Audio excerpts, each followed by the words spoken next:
Open our medicines for you to heal, not to take, not to distract. If you know about psychedelics, but you have no idea who Maria Sabina is, this video's for you and you gotta watch it now. Maria Sabina referred to herself as a sabia, which translates to a wise woman.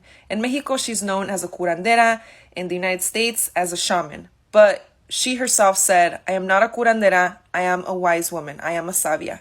Now, if you're probably wondering at this point, why are you telling me about this woman? That's because she unintentionally started the psychedelic movement, the counterculture of the 60s and 70s.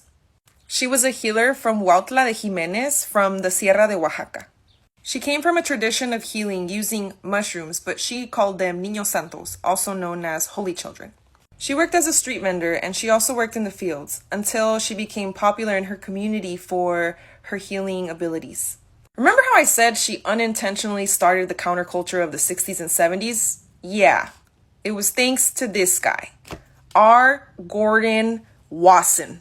He was a banker, ethnomycologist, and eventually became the vice president of JP Morgan.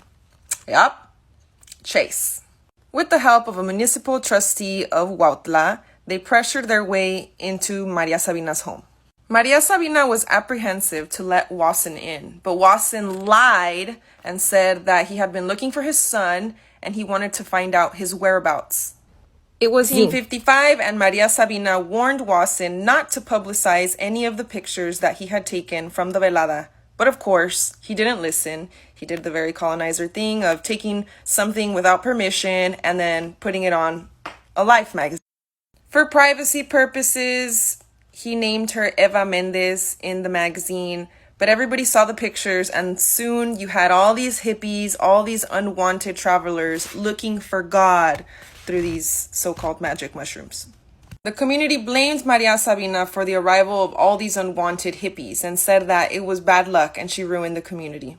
Sadly, in 1985, she died in impoverished conditions. While Wasson capitalized on this sacred tradition that he had no permission to do so in the first place. Maria Sabina was Mazatec. She was indigenous. She didn't write her own story. People wrote about her. But here's a quote of something that was translated that she said.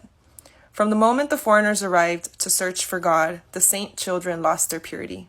They lost their force. The foreigners spoiled them. From now on, they won't be any good.